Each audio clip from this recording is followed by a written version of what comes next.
பசங்க 2 ஏன் அப்படிங்கும்போது, உண்மையிலே பசங்க படத்துக்கு அப்புறம் கொஞ்சம் பணம் பண்ணிக்கிட்டு இருந்தேன். திருப்பி பசங்க 2 மூலமாக படம் பண்ணுறேன் அப்படின்னு சொன்னேன். உண்மை அதுதான். இடையில அதுவும் ஒரு நல்ல இதுதான். ஆனால் ஆவின் பால் பண்ணிக்கிட்டு இருந்தேன். இதுதான் தாய்ப்பால். சுத்தமான தாய்ப்பாலாக இருக்கும்னு நான் நம்புகிறேன். இப்படி பேசுறதுக்கு பயமாக வேற இருக்கு. ரிலீஸுக்கு அப்புறம் இந்த வீடியோ எடுத்து கிண்டல் அடிச்சு விட்டுருவாங்க. அதனால உண்மையிலே ஆத்மார்த்தமா அந்த படத்தை பண்ணியிருக்கோம். எந்த விதமான கமர்ஷியல், எந்த விதமான இது இல்லாமல் கிட்டத்தட்ட மெரினா கதைக்கு முன்னாலேயே இந்த கதையை நான் யோசிச்சிருந்தேன். ஒரு நல்ல விஷயத்த சொல்கிறோம், அதை நான் மட்டும் சொல்கிறத விட சூர்யா சார் மாதிரி ஒரு ஆள் இருந்து கத்தி உடக்க சொன்னால் இன்னும் நல்லா ரீச் ஆகும் அப்படிங்கிறதுக்காக தான் சூர்யா சார்கிட்ட போய் இந்த கதையை சொன்னேன். உண்மையிலேயே ரொம்ப தேங்க்ஸ் சார். ஏன்னா இப்போ அது இன்றைக்கி வந்து ஸ்டுடியோ கிரீன் எஸ்கே பார்ட்டிஸ் வரைக்கும் வளர்ந்து ஒரு நல்ல ரீச்சுக்கு வந்திருக்குது. இப்போ 100 கோடி பிஸ்னஸில் ஒரு ஹீரோக்கிட்ட போய் யாருமே ஒரு கேரக்டர் ஆர்டிஸ்ட் பண்ணுறீங்களான்னு இவ்வளோ துமுறாக கேட்கவே மாட்டாங்க. அது பாண்டராஜ் மட்டும்தான் முடியும். அதே மாதிரி 100 கோடி பிஸ்னஸ் இருக்கிற ஒரு ஹீரோ இவ்வளவு தில்லா நான் அதை பண்ணுறீங்க சார் அப்படின்னா யாரும் ஒத்துக்கவே மாட்டாங்க. அது சூர்யா சார்னால தான் மட்டும்தான் முடியும். இண்டஸ்ட்ரியிலே எனக்கு அறிவுரை சொல்லக்கூடிய ஒரே ஒருத்தன் யாருன்னா பாண்டியராஜ் தான். என்னடா படம் எடுக்க, பணம் சம்பாதிக்கிற மாதிரி படம் எடு அப்படின்னு ஒவ்வொருத்தரையும் என்னை கூப்பிட்டு சொல்லிட்டே இருப்பான். அவன் நிறைய விஷயங்களை கரெக்டாக பண்ணியிருக்கான்னு நான் நினைப்பேன். ஏன்னா வம்சத்துக்கு அப்புறம் என்ன பண்ணுறதுன்னு தெரியாதப்ப சொன்னால் கம்பெனி ஆரம்பித்து படம் ஆரம்பிக்க போகிறேன்னு யாருமே நம்பலை. அன்னைக்கு சின்னதாக மெரினா அப்படிங்கிற ஒரு படம் பண்ணலைன்னா, பசங்க ப்ரொடக்ஷன்ஸ் வரலைன்னா இன்னைக்கு இதெல்லாம் நடந்திருக்காது நான் நினைக்கிறேன். இந்த ட்ரெய்லரில் ஒரே ஒரு வசனம் ரொம்பவும் துன்புறுத்தின, ரொம்பவும் பயப்பட வச்ச, ரொம்பவும் மனசை வலிக்க வச்ச. ஒவ்வொரு ஸ்கூல்லேருந்து டிசி கொடுக்குறப்ப புதுசாக ஒரு நோயும் சொல்லி அனுப்பிடுறாங்க. பெற்றோர்கள், அப்படிப்பட்ட நிறைய பெற்றோர்களை நான் பார்த்துருக்கேன், குழந்தைகளை பார்த்துருக்கேன். இந்த படம் அப்படிப்பட்ட பெற்றோர்களுக்கும் அப்படிப்பட்ட குழந்தைகளுக்கும் ஒரு நல்ல அமைதியை கொடுத்தாலே போதும், மிகப்பெரிய வெற்றி அடையும் என்று நான் நம்புகிறேன். வாழ்த்துக்கள். Haiku is a very special movie for me because everyone knows this movie is about ADHD kids, and as a kid I have an ADD syndrome. So while shooting with these kids, I was able to picturize myself when I was a kid. There were so many times, thank God my dad is a government employee, so every 2-3 years avanga transfer aayirukkum. So before the schools wanted to take me out, I used to get out of the school. So it was really nice because I got back to my childhood days while shooting Haiku, and I'm very proud that I'm part of a team which just doesn't talk about the issues. We are making a movie which is letting everyone know about the issues happening around and which could help a lot of kids. இங்கே வந்திருக்கிற special guest நிறைய பேரை நான் டிவியில் மட்டும்தான் பார்த்துருக்கேன். இன்றைக்கி நேரில் பார்க்க முடிஞ்சது ரொம்ப சந்தோஷமாக இருக்குது. டைரக்டர் பாண்டியராஜ் சாரோட டைரக்ஷனில் என்னோடய favourite heroine Suriya sir, Jyothika மேமோட ப்ரொடக்ஷனில் இந்த படம் பண்ண முடிஞ்சது ரொம்ப சந்தோஷமாக இருக்குது. பசங்க 2 இது வந்து என்னோடய கேரியரில் ஒரு முக்கியமான படமாக தான் இருக்கும். அது கண்டிப்பாக நான் பாண்டியராஜ் சாருக்கு நன்றி சொல்லிக்கிறேன்.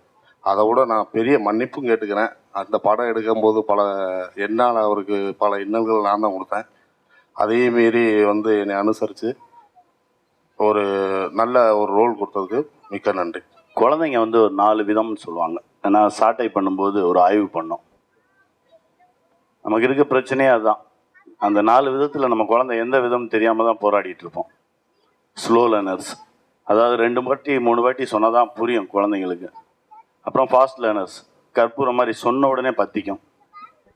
மாடரேட்னு ஒன்று இருக்குது, அது வந்து சராசரி, ஏன்னா திடீர்னு பற்றிக்கும், அப்புறம் 4 வாட்டி சொன்னால் தான் புரியும், அந்த மாதிரி ஒரு கேட்டகரி. அதுக்கப்புறம் ஒன்று இருக்குது லேர்னிங் டிசபிலிட்டி. அது வந்து கொஞ்சம் சிக்கலான ஏரியா. அது வந்து கொஞ்சம் நிறைய கேர் எடுத்து பார்த்துக்கணும். இந்த 4ல் நம்ம குழந்தைங்க எந்த கேட்டகரின்னே நமக்கு தெரியாது. நம்ம எப்போவுமே முதல் மார்க்கெடுன்னு ரேஸில் ஓட விடும்போது தான் இந்த பிரச்சனையே வருது. சாட்டை 2க்கான வேலைகள் நடந்துக்கிட்டு இருந்தது. அதுலேயும் ஒரு விஷயம் எடுத்தோம். அது ஒரு கவிதை ஒன்று படித்தேன். அது படிச்சுட்டு தான் சரி இது பண்ணலாமே, இதை ஒரு படமாக பண்ணலாமே அப்படின்னு தோணுச்சு. கலீல் ஜிப்ரான் அவர்கள் எழுதிய கவிதை. உங்கள் குழந்தைகள் உங்களின் குழந்தைகள் அல்ல, உங்கள் வழியாக இந்த உலகத்திற்கு வந்தவர்கள், அவ்வளவுதான்.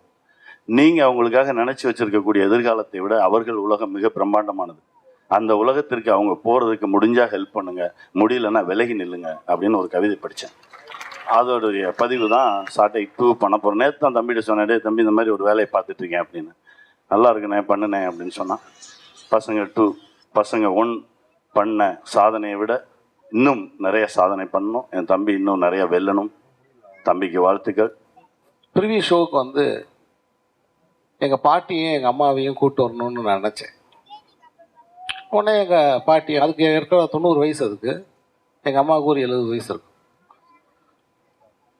எங்கள் பாட்டி சொல்லிச்சு, நான் வர்றேன், ஆனால் நான் முருகனை பார்க்கணும்னுச்சு. முருகன் தானே, விடு, வடபழனியில் முருகன் இருக்குது, தூக்குடா கிளவியன்ட்டேன், கொண்டு வாண்டாச்சு. தேட்டருக்கு கிளம்புற அன்னைக்கு தான் மறுபடியும் சொல்லுது, நான் முருகனை பார்ப்பேன்னுது. அப்புறம் எங்கள் அம்மா வந்து, உனக்கு விவரம் புரியலையா, உனக்கு அது முருகன் நினச்சிக்கிட்டு இருக்கிறது நம்ம சிவகுமார் அண்ணன்ட்டியா.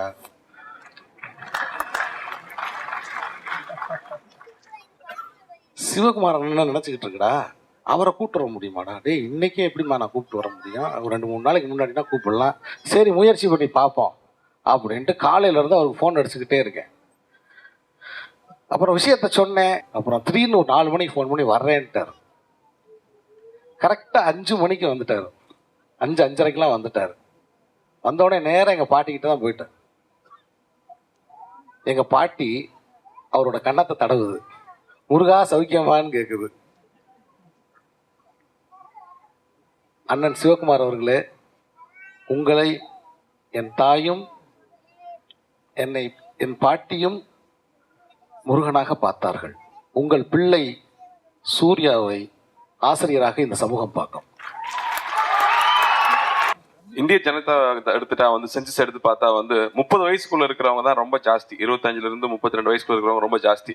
அப்ப எல்லாருக்குமே அதுல முக்காவாசி பேருக்கு இந்த வயசுல குழந்தைகள் நிச்சயமா இருக்கும்.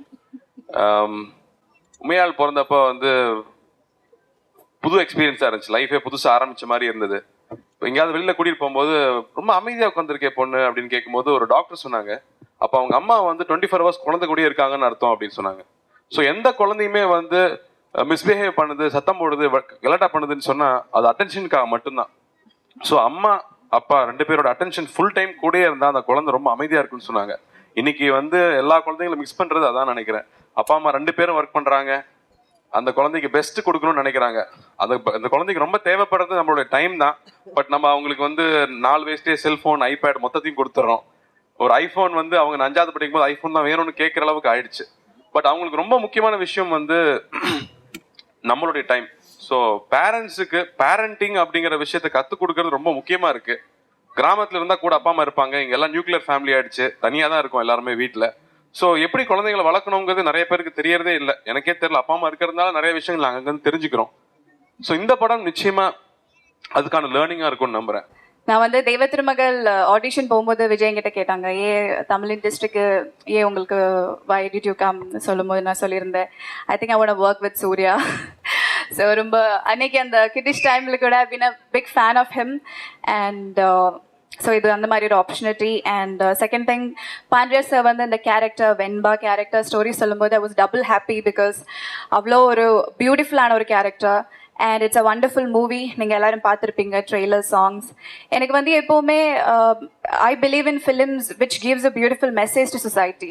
அந்த படம் பார்த்து கண்டிப்பாக ஒரு 10 பேராவது இன்ஸ்பயர் ஆகணும் அந்த தியேட்டரில்.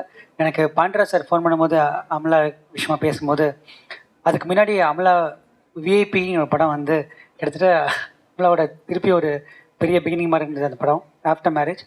அந்த படத்துக்கு அப்புறம் நிறைய பேர் கேட்டுட்டு இருந்தாங்க, நம்மளா படம் பண்ணணும்னு சொல்லி என்ன கேட்டுருந்தாங்க. எல்லாருமே வந்து சாரி சார் நான் நம்மளா சொல்லிட்டு இருந்தோம். அப்போ பாண்டியா சார் வந்து சொல்லும் போது தான் அதே தான் எனக்கு இருந்தது. அப்படின்னு சொல்லும்போது அப்போ ஒரு வார்த்தை சொன்னார், சார் நீங்கள் சைவம் பண்ணீங்களே அந்த மாதிரி நானும் ட்ரை பண்ணுறேன் அப்படின்னாரு. எனக்கு அது உடனே கனெக்ட் ஆகிடுச்சு. ஏன்னா சைவம் ரொம்ப ரொம்ப ஒரு டஃப்பான ஃபிலிம். ஏன்னா அந்த இல்லை ஒரு ஜிவி, நீரவ் சார், சாரா எல்லாருமே சேர்ந்து பண்ண முடிஞ்சுது. ஆனால் அன்னைக்கு அந்த படத்துக்கு ஒரு சூர்யா சார் மாதிரி இருந்தால் அந்த படம் இன்னும் கண்டிப்பாக வந்து ஒரு பெரிய லெவலில் அது அங்கீகாரம் கிடச்சிருக்கும். கண்டிப்பாக கிடச்சிது எங்களுக்கு நேஷனல் லெவலில் எல்லாமே. பட் இன்னும் கமர்ஷியலாக கூட ஒரு படம் கமர்ஷியலாக சக்ஸஸ் ஆகும்போது தான் அது உண்மையான வெற்றி. கண்டிப்பாக இந்த பசங்க 2 வந்து Suriya sir hats off to you. இந்த படம் வந்து தமிழ் சினிமாவுக்கு இன்னொரு தாரே ஜமீன் பர் மாதிரி இருக்கும். அப்படின்றதுல ட்ரெய்லர் பார்க்கும்போது தெரியுது. இன்னைக்கு வந்து என்ன ஒரு ஒரு சங்கடமான விஷயம்னாக்க, குழந்தைகளை நம்ம வந்து வளர்க்க கற்றுக்கிறதுக்குள்ள அதுங்க பெருசாகி குழந்தை பத்துறதுங்க. அந்த மாதிரி ஒரு சங்கடமான சூழல் இன்னைக்கு. குருவி கூட என்னன்னாக்க கூட்டையெல்லாம் கட்டினதுக்கு அப்புறம் தான் இனப்பெருக்கத்தை பற்றி யோசிக்குமா. நம்ம மனுஷங்களா பண்ண சாதனை அந்த குருவியே இல்லாமல் பண்ணது தான். ஸோ லைஃப்பில் ரீடேக் பண்ண முடியாது குழந்தைகளை வளர்க்குறது தான். செகண்ட் டேக் போக முடியாது. உண்மையிலே இந்த குழந்தைகள் வந்து நம்ம வழியாக இந்த உலகத்துக்கு வந்தாலும் நம்ம அதுங்களுக்கு வந்து செய்ய வேண்டியதை சரியாக செய்ய வேண்டிய ரொம்ப ரொம்ப ஒரு சரியான சூழல் இருக்கும். அது இந்த படத்தை வந்து ரொம்ப வலியுறுத்துது. ஒவ்வொரு முறை நல்ல வாழ்த்து எனக்கு பண்ணும்போதெல்லாம் எனக்கு என்ன சொல்லுவாங்கன்னா, சார் உங்கள் குடும்பத்தை பார்க்கும்போது சிவகுமார் சார் குடும்பத்தை பார்த்த அப்புறமா அதில் அந்த வழியில் இருக்க மாதிரி தெரியுது சார், அந்த மாதிரியும் சொல்லுவாங்க. எனக்கு கூட முதல்ல வந்து சத்தியமாக தெரியாத நேரங்கள், வாழ்க்கையை புரியாத நேரங்களில் என்னடா அது நல்லா கஷ்டப்பட்டு படம் பண்ணாலும் ரீமேக்குங்கிறாங்க, ஒரு படம் அந்த சிவகுமார் சார் குடும்பம் மாதிரின்னு சொல்கிறாங்க, என்ன எல்லாத்தையும் கம்பேர் பண்ணி பேசுகிறாங்களேன்னு புரியாத நேரங்களை நினச்சது உண்டு. ஆனால் ஒரு சூர்யாவாக இருப்பது எவ்வளோ கஷ்டம்னு புரிஞ்சப்போ பெரிய இன்ஸ்பிரேஷன் எனக்கு. அவர் ஒரு நல்ல அண்ணனா, நல்ல மகனா, இன்னும் சொல்லப்போனால் அவர் 36 வயதில் மேடையில் வந்து அவங்க ஒய்ஃபை நடத்தின விதம் எல்லாமே இன்ஸ்பிரேஷன் சார். ரொம்ப சந்தோஷமாக இருக்குது. மறுபடியும் இந்த ஹோல் டீமுக்கு என்னுடைய வாழ்த்துக்கள். நிறைய விஷயங்கள் நம்ம கவனிக்க தவறிடுறோம். குழந்தைங்களா இருக்க நம்ம சில டைம் விடுறதில்ல. அதுதான் வந்து இந்த படத்தில் மறுபடியும் வலியுறுத்தணும் அப்படின்னு சொல்கிறோம். குழந்தைங்களா வளர்றதுக்கு நம்ம நிறைய டைம் விடுறதில்ல. எல்லாத்தையுமே வந்து ஒரு டிகிரி ஒரு படிப்பு மூலமா எல்லாத்தையுமே சமமாக்கிறவே முடியாது. ஒவ்வொரு குழந்தைகளும் ரொம்ப special. Everybody is very very special and very unique. So அவங்களோட படிப்பு வெறும் ஒரு டிகிரி மட்டும் நம்பாம அவங்களுக்கு தானாவே இருக்கிற திறமையை நம்பலாமே, அவங்களோட ஸ்கில்லை நம்பலாமே அப்படின்னு சொல்ற ஒரு படமா இது இருக்கும். குழந்தைகளுக்கும் பெற்றோர்களுக்கும் ஆசிரியர்களுக்கும் ஒரு முக்கியமான ஒரு ஃபிலிமா அமைன்னு நான் வேண்டிக்கிறேன்.